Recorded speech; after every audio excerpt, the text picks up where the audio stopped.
Hello again, everybody. Welcome back for part 3 of my experience in the Crooked Rose Woods out at Exiled here in Kansas City. If you're just watching this for the first time, it is a haunted house experience that's being put on by Darren Lynn Bousman here in the Kansas City area this fall. Check out their Instagram at ExiledKC. Check out the website, exiledkc.com. Get on the forum there. There's already been a lot going on, but we are officially in phase 2 and things are starting to ramp up in a big way. Not much really worth catching up on since the last video, but last night was an experience for, I think, all of the locals pretty much that have even been available throughout this stuff so far. So we were all given a time and place to meet up. It was the same place, staggered times of arrival, and we were paired up. Cassidy and her friend. I was paired up with Cammie, Kaylin and Martin, and then Richard was by himself. I don't know what the significance of that was. If there was any. It could have just been that they had somebody go solo. So Cammie and I get to the parking lot where we're supposed to meet. We're sitting there, we're waiting, and a car pulls up. Cassidy and her friend get out. They look kind of spooked.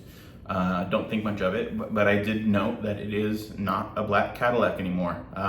And the person driving was Dan. So we had Dan's little hoopty that was picking us up and driving us around. So he gets Cassidy and Clara on her way, and he comes over to me and Cammie goes, "Man, you two fuckers are still at this. You just don't learn." I said, "All right, well, you know the drill." So turn off my phone, hand him my phone. Cammie gives him her whole bag that has everything in it. He's all right, come on. So we get in the car. He gives us the hoods, puts them on, and he's not especially friendly. He's definitely not as scared as he has been in the past. But he's just kind of doing what he's supposed to do. I tell him, at a request of, I forget who it was from the forum. I told him, hey, people have been worried about you, Dan. Trying to make conversation. He goes, oh, they're going to be worried about you in a little bit. So that, immediately unnerving. So we drive around. We're trying to get questions out of him, not getting anything from him. So we get to, the only thing that he is saying in the car ride is when you guys get there, we pay attention to the rules. The rules are very important. Follow the rules. So we get there. This whole time we're hooded. He gets us out of the car. He's guiding Cammie. I have my hands on Cammie's shoulders. We're walking up. He's telling us when to step. We get to where we're going. We get to the door, and he says, "All right, take the hoods off. Stay looking forward. Don't fucking look anywhere else." So, all right, cool. So we're looking at the door. I see on this door in red Sharpie the words "run" are written. There's some other tag there. I couldn't make it out. It wasn't a word that made any sense to me, so it could have just been a tag. I'm not sure. I'll try to see if I can remember what it was. So Dan again says, look, it's very important you guys pay attention to the rules when you get inside there. And then he went over the safe word again, explained how that would work if we needed to use that. So he says, all right, and he makes us repeat the safe word, make sure we know what we're talking about. He says, all right, cool. So he opens the door and kind of shoves us in. Now at this point, I still had no idea what was going on. Kind of jaded from the last experience, I think. I was thinking some sort of competition maybe, or I don't know, given that we were kind of shoved into this dark, smoky, lit room, I was thinking maybe escape room. There wasn't much in it. Then over to the side, I see a table is set up. So I start walking over towards the table with Cammie behind me, kind of trailing slightly. And out of the corner of my eye, I see somebody grab Cammie, hand over her mouth, and you're coming with me, and takes her away. I don't even worry about it. I figured if they wanted us to be together, they would have taken us both. So I go to the table, and on the table there are a handful of things. There are 2 large animal skulls. There's a square mirror with a little jar of some sort of red something in it. There are 3 red sticks set up in order, 3s in line. And then there's a pen and 3 pieces of paper. One is the waiver. We signed the waiver. The second one is it's a piece of paper that has 4 lines on it, and I can't remember exactly what was written on it. It was, think about why you're here.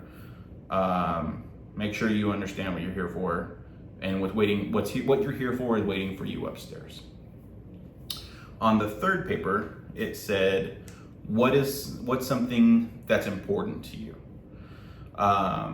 Full transparency, I wrote my wife and our future. And it said, write it down and take it with you. So I write that down. I give it to Dan, takes it, rips it off, and then hands me the piece that has my writing on it, sticks it in my pocket. And he just kind of points me to go to the corner where there are some stairs. So I go up the stairs. Cammie's in the corner still. I go upstairs by myself, kind of dark in the first spot, but I see a lit room. So I go towards that. I'm kind of ushered in. And on the ground, made out of salt or some sort of similar substance, there's a pentagram. And they position me in the middle of the pentagram, and a woman comes out from the dark. She's wearing a big puffy robe and a mask, a wooden mask, and I'll get back to that in just a second. She looks like Groot, honestly. So she's standing there in front of me. She says, "Why are you here?" She said, "Why are you doing this?" I said, to live in the moment. I say it as confidently as I can. And she just kind of scoffs at that. She starts walking around the entire circle. Tells me that, that I seem nervous. She expected more from me. That wasn't a great answer. Just generally disappointed. And I'm turning with her the whole time, just following her around. You seem nervous, you're unsure, all of these things. And then somewhere along the way, she says something along the lines of still that she expected more from me, and charges at me and wraps me up. And then she goes back to the front where she stood. So she says, "All right, you wrote something down." She goes, "What did you write?" And I told her, I said, "My wife and our future." She said, "Again, you seem unsure of your answer. These are your words. Why are you so unsure?"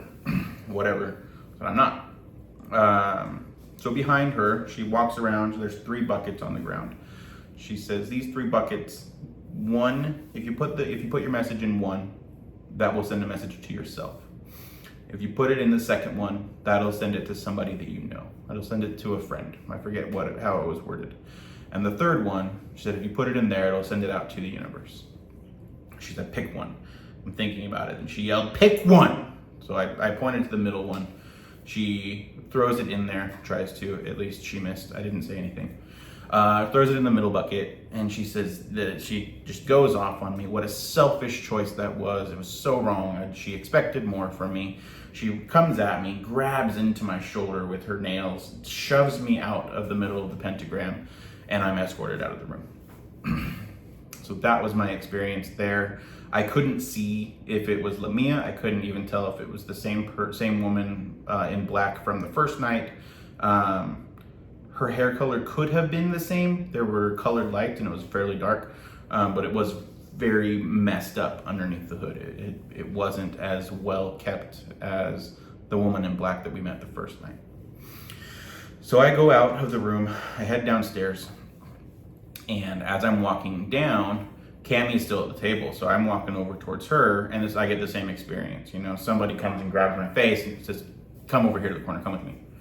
So stick your forehead on the wall and don't fucking move it. So I'm okay. I'm sitting there for a second. Cammie's just wrapping up her stuff at the table.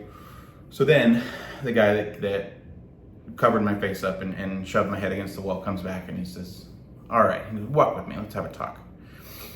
And as we're walking, he says, "Just so you know," he goes, "I don't always take people off the wall." He goes, "Sometimes I just let them sit there." He goes, "Cassidy, for instance, just head on the wall the whole time." So I don't know what that was. When we get to the main door that we came in through, and he turns me around and says, "So do you like this space?" I said, "It's great, yeah." He said, "Do you know why we chose it?" I said, "Why?" He says, "Because nobody will look for you here." He says, "We have so many different levels and basements." He goes, "Nobody would ever find you." I said, "Okay." So where we walk around, we get back to the corner, and he's talking the whole time. I don't remember exactly what was said. So we're standing there, and I'm looking at him. I have full visual of at least what he wants me to. He's got a baklava on, so it's covering everything but I asked him, I said, are you opulent? He said, I am, Matt. I said, why the lowercase o? I said, no. So I said, so you're a person, you're not an entity. He said, I am a person. I'm not 5, I am not 10. I said, okay, so then why the lowercase o? He said, true opulence isn't loud. He said, real opulence is quiet. He said, if you're at a bar and you see 3 guys, one's wearing a nice suit and a Rolex, the next one's wearing a nice pair of slacks and a dress shirt, and the third one is wearing shorts and a black polo shirt. He said, the one with the black polo shirt is the really rich one. So I said, okay. So we talk a little bit more. Eventually he says, all right, he kind of kicks up against the wall and says, relax with me. He goes, lean against the wall. Specifically, lean against the wall. I don't know what that was. So we are sitting there chatting. He says, look, they like you. They want you to do well. He says, I like you. We've developed this. He says, but, he says, you're too nice. And that's okay. That's a blessing and a curse, I guess. He tells me that I need to dig deeper. And at some point during this, Cammy comes back down, and this is addressed to both of us. He says, you need to dig deeper. You need to ask the right questions. He goes, like Dan. Dan started to ask the right questions. Dan knows what's going on now. He told me that I missed 6 opportunities. 4 of those were on Instagram. One of them was on the forum, and he couldn't remember what the other one was. And with that, he did tell me, he says, when we open a door, it doesn't always stay open. So some of those opportunities may have been ones that were posted while I was unavailable or working or out of town or whatever it could have been. But I missed 6 opportunities at this point.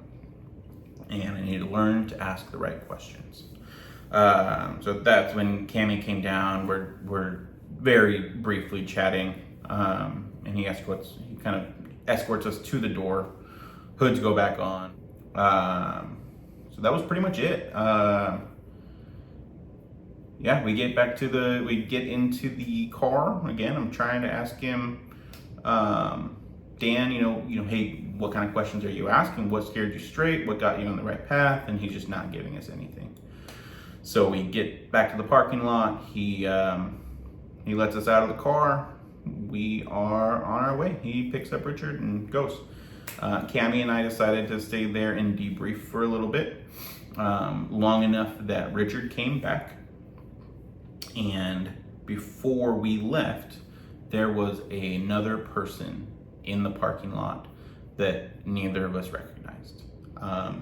I've reached out to somebody that I think it could have been. I'll let you guys know what I find out.